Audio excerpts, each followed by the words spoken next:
রাধে রাধে, সকলকে জানাই আমার চ্যানেলে অনেক অনেক স্বাগত। আমি বিনোদিনী দাসী, তোমরা সকলেই জানো। আজকে আবার চলে আসলাম একটা নতুন ব্লগ নিয়ে, আর অনেক দিন পরে আমি ফিরে এসেছি। তো এই ব্লগটা ছিল আমার প্রেগনেন্সি জার্নির শেষের আগের দিন, কয়েকদিন আগেই, আর সেটা ছিল অক্টোবর মাসে। তো তখন আমার বাড়িতে এই যে কার্তিক মাসে যে অনুষ্ঠান হয়, সেই অনুষ্ঠানের লাস্ট দিন ছিল এটা। তোমরা সবাই আগের ভিডিওতে অবশ্যই দেখেছো। তো তখন আমি প্রেগনেন্ট ছিলাম, তোমাদেরকে আগেই বলেছিলাম যে আমি অনেক কারণ আছে যেগুলোর জন্য এখন ভিডিও তোমাদের সাথে শেয়ার করতে পারছিলাম না। তো যাই হোক, তারপরে আমি এখন অবশ্যই ভালো আছি, আর আমার একটা বেবিও হয়ে গেছে। তো আমি তাই জন্য তোমাদের সাথে দিন ব্লগ শেয়ার করতে পারিনি। তো আজকে থেকে আবার চালু করছি, চেষ্টা করব প্রত্যেক দিন না পারি অন্তত সপ্তাহে 2-3টে করে ছাড়ার। আর আমরা জানি যে তোমরা সকলেই আমার পাশে থাকবে অবশ্যই। তো আমার সাধের কিছু মুহূর্ত আজ তোমাদের সাথে শেয়ার করব, যেটা ছিল আমার খুবই গুরুত্বপূর্ণ দিন একটা। তো আমাদের কিন্তু এরকম চোরার স্বাদ, আমাদের কিন্তু ওই ধুমধাম করে যে স্বাদগুলো দেওয়া হয় সেগুলো নেই। তো আমার স্বাদের দিনে যে ভগবানকে যে প্রসাদগুলো দেওয়া হয়েছিল সেগুলোই আমার দিদি আমাকে সুন্দর করে সাজিয়ে গুজিয়ে দিয়েছিল, আর আমি এই যে স্বাদের সময় খাচ্ছিলাম। তো আমি তখন, এটা ছিল আমার 9 মাসের স্বাদ।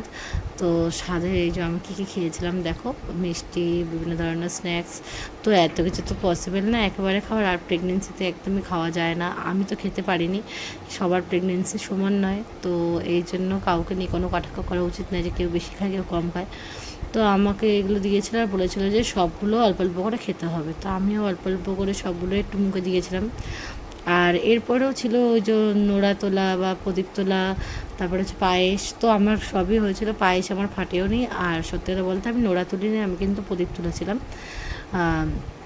কিন্তু সেই ভিডিওগুলো আমার করা হয়নি, এটাই হচ্ছে সমস্যা। কারণ আমাদের অত ভিডিও করা অ্যালাউ নেই। তাও আমার স্বাদের ভিডিওটা আমি এখন, যেহেতু আমি বেবি হয়ে গেছে, তাই তোমাদের সাথে শেয়ার করছি ভিডিওগুলো, যাতে তোমরা একটুখানি দেখতে পারো যে এই প্রেগনেন্সি জার্নিটা আমার কেমন গেছিলো আর কেমনভাবে আমি ছিলাম। হ্যাঁ, এই প্রথম আমি আমার নিজের ফেস রিভিল করছি, তোমাদের আশা করি ভালো লাগলো। কারণ আমি একদমই এসব পছন্দ করতাম না, মুখ টুক দেখানো। কিন্তু যেহেতু এখন বাচ্চা হয়ে গেছে, আর আমার প্রেগনেন্সি জার্নিটা তোমাদের সাথে শেয়ার করার আমার খুব ইচ্ছা ছিল, তাই শেয়ার করলাম। তো এটা ছিল হসপিটাল থেকে বাড়ি আসার দিন। তো আমার অবস্থা দেখতেই পাচ্ছ, আমি আমার ছেলেকে নিয়ে এই গাড়িতে উঠবো বলে দাঁড়িয়েছিলাম। আর এই যে গাড়ি চলে এসছে, আর গাড়িতে উঠে গেছে আমার হাজব্যান্ড, আমার মা, আমার দাদা, আমার একটা দাদার মেয়ে, সবাই আনতে গেছিলো। আর আমি যেদিনকে বাড়ি আসি তার পরের দিনই ঘটে যায় অলৌকিক ঘটনা।